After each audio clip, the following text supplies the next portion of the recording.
Nickelodeon All-Star Brawl 2's roster has just been leaked, and I don't know, is this a good thing for the game, or is this a bad thing?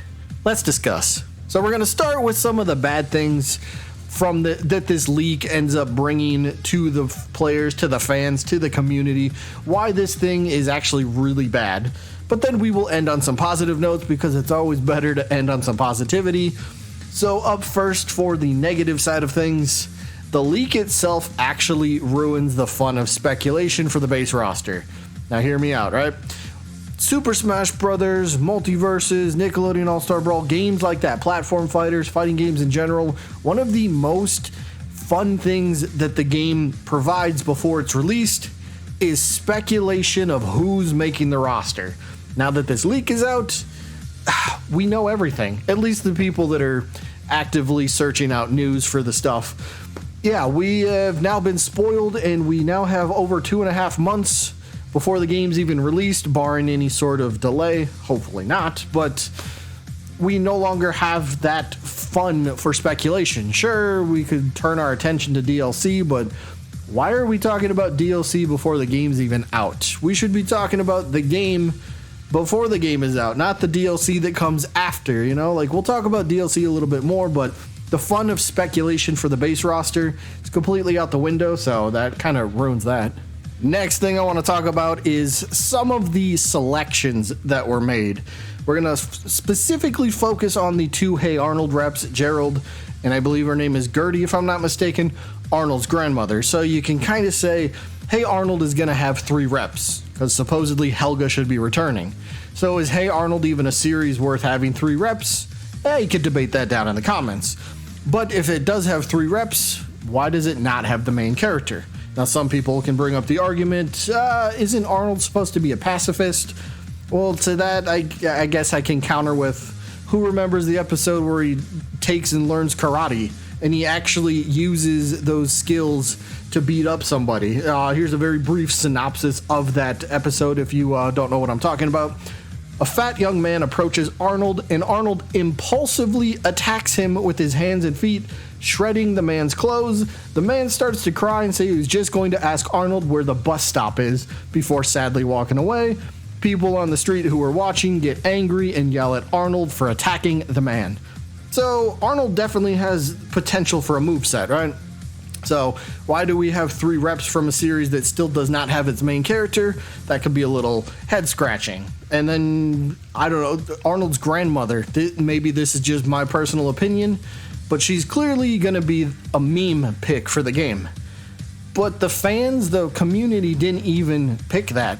It feels more forced. So if the devs are trying to force, or Nickelodeon's trying to force this meme pick on us, it's not really funny. It's not really, it takes away the fun of the community decides kind of what the memes are for the roster. Like, we got Hugh Neutron for the first game. That was somebody that nobody would ever expect in a fighting game, but no, the fans made that happen. We didn't make Arnold's grandmother happen. That just feels, again, in my opinion, it feels a little bit too forced. So it also takes away the specialty of that type of character, your WTF character type of deal, you know? So again, my opinion, but feel free to argue down in the comments. The next bad thing I want to discuss, Zuko once again gets left out. Now, maybe this isn't an entirely bad thing. I know there's a lot of fans of Zuko. He did pretty well in our Nickelodeon All-Star Brawl Yay or Nay series. He got pretty high remarks, pretty high ranking in that when we did that a couple years ago. But I guess all is not lost, because we still get a firebender with Azula. So it's not all bad, but I know Zuko appeared, at least to me, to be more popular than Azula, more wanted. So the fact that he kind of gets skipped over, yeah, that does suck. It leaves the door open for that to happen for future franchises, for franchises that are already repped in this game. Like, hey, we want to see character A, B, and C, but the devs will go, actually, you can have D, E, and F instead. Like, no, wait a minute, hold on, no, we want this, but you're giving us, you know, something completely different. But It's kind of the same. It just doesn't quite feel the same, but ultimately it could still work out. No hate to Azula.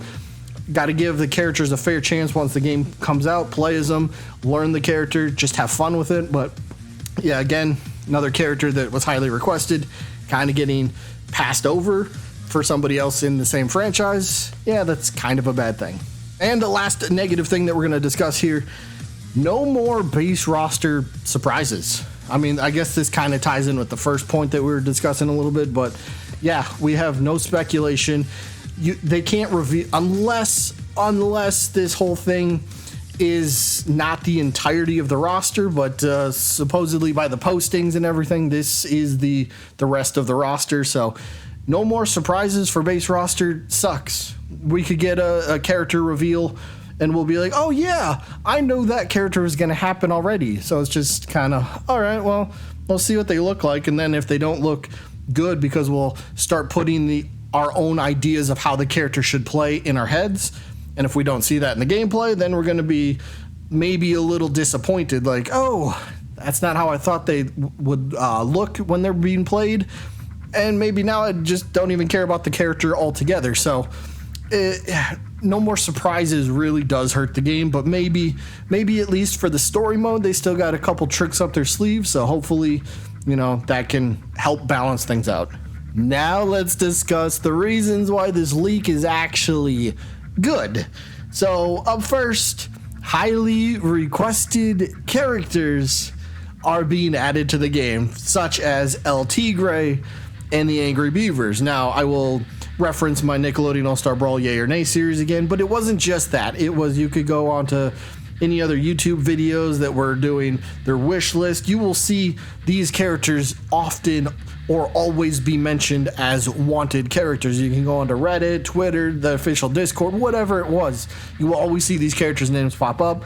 So to see and have that delivered to us, characters that we actually want, that is, such a warm feeling. Like, oh, the devs are actually listening and delivering to what the players want. So that's a massive positive. So we just talked highly requested characters and that being a positive thing. But the mixed bag of characters that we see, some highly requested characters and some that weren't even on anybody's radar, that's actually another positive. Why is this mixed bag of newcomers such a positive thing?